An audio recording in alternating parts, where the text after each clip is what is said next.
Hello everyone and welcome to the channel. I know many of you will be having your flights in the next 1 week, 2 week in order to move abroad to start your September intake. So first of all, anyone who is flying out here, who's moving to the UK, big congratulations. I know you've been through a lot of time consuming process, which is like selecting the right university, selecting the right course, applying for the visas. So just want you all to take a bit of a moment and just like appreciate yourself that you have gone through it and finally have an excitement that you are moving abroad.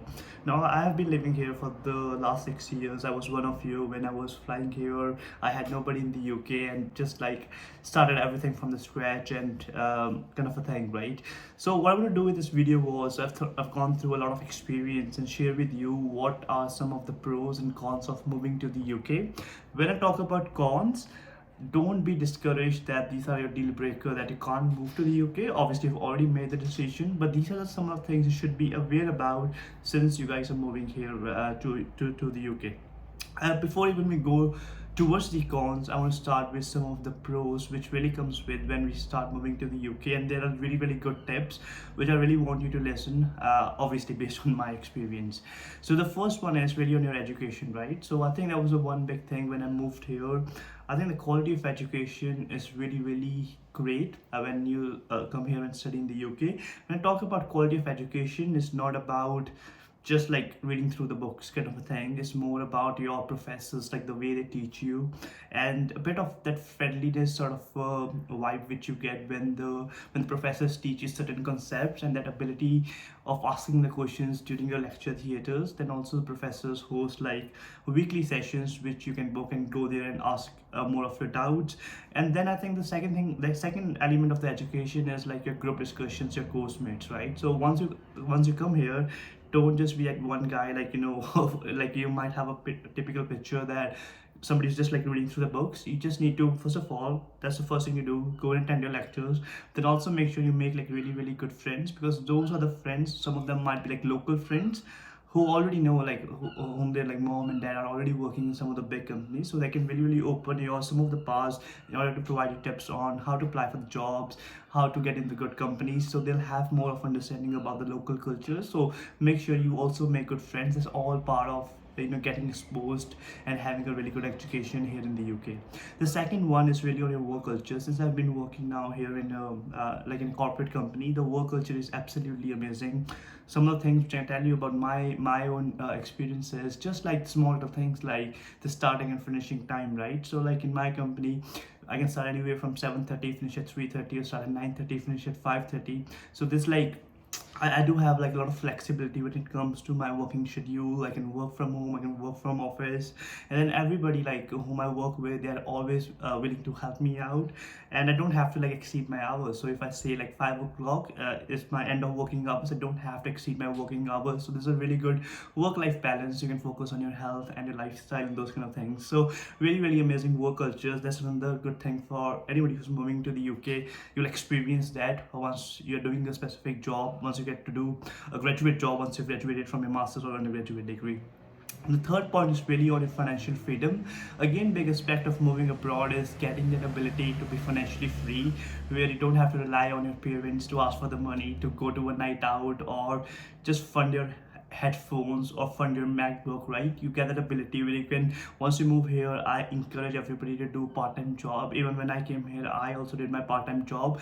There's an opportunity not just to gain money, but also to gain exposure. You'll get to know about those people who are working with you, whether it's a supermarket or a restaurant. It can be a small little job like this, right? But it's just the ability of like developing your communication skill, how to talk with somebody, how to deal with complex situations, how to handle maybe a bit ugly situations with your customers when you're working in customer service sort of a scenario. So you do get a part-time job, and the perk which you get is you get the ability to earn money so that you can fund a little bit of your lifestyle.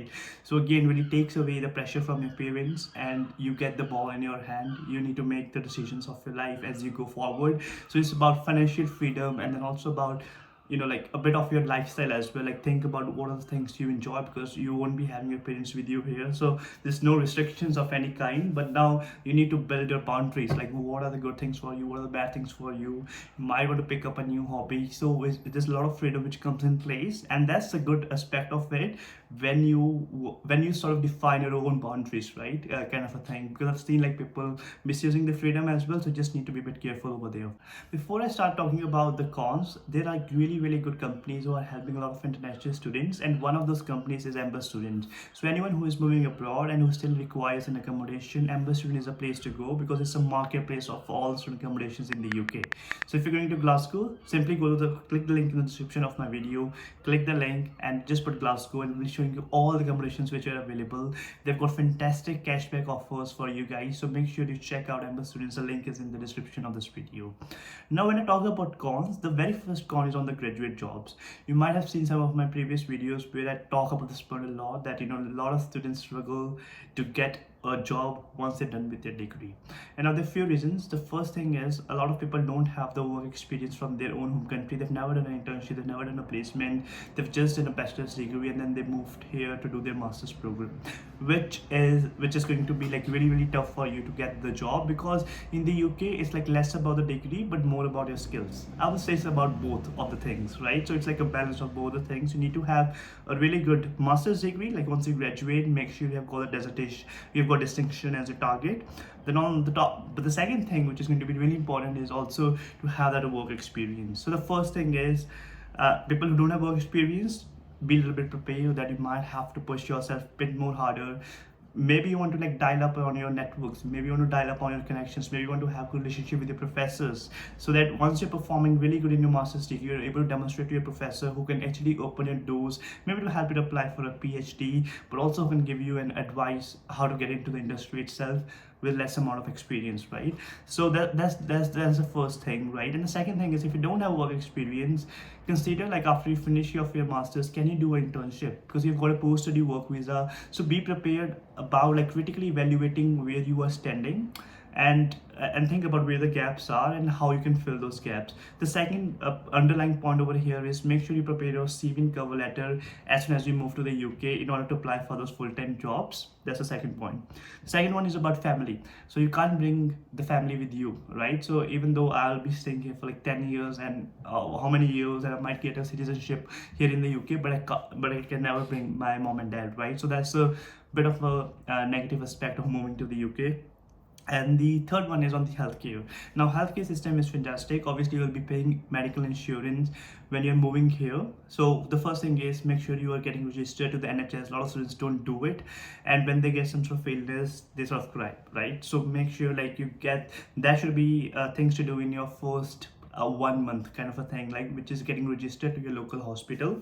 And once you're registered, now again, when I talk about healthcare, now I'm talking about the con, like why is it in the con, right? So first of all, it's free of cost because I've already paid the immigration. Now it's con because, like, if you have got a non-emergency case, what it means is like when you're not literally dying, in that scenario you'll be have a really long waiting times in outside of the GP hospital, so you won't be really able to get the appointment. So if I'm getting some pain, like I'm getting stomach pain now, that might not be like life threatening, so my waiting time might be like a 1 day or like 8 hours or 9 hours. It's really long waiting times, so which is really a bit of a con, and I've seen like few people struggling with it.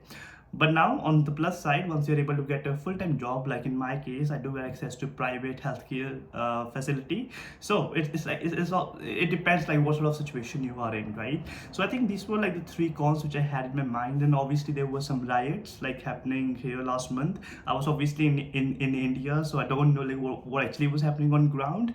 But then what I have heard from a lot of my friends, and one thing which you should keep in mind is, there's always a minority section who will cause a lot of this chaos, but this time you would have seen that there was a lot of anti-racist sort of protest as well. So here in the Newcastle where I live, we had 60 people who were in the racist sort of a rally, and then there were triple amount of people who were on the anti-racist camp. So there's a lot of diversity, there's a lot of multiculturalism here in the UK. So I would encourage you, don't be disappointed by the small little incidents. Like UK is a really great country to move on to move in, and then obviously the people in here are super friendly. So I would definitely encourage you and just be positive about moving abroad.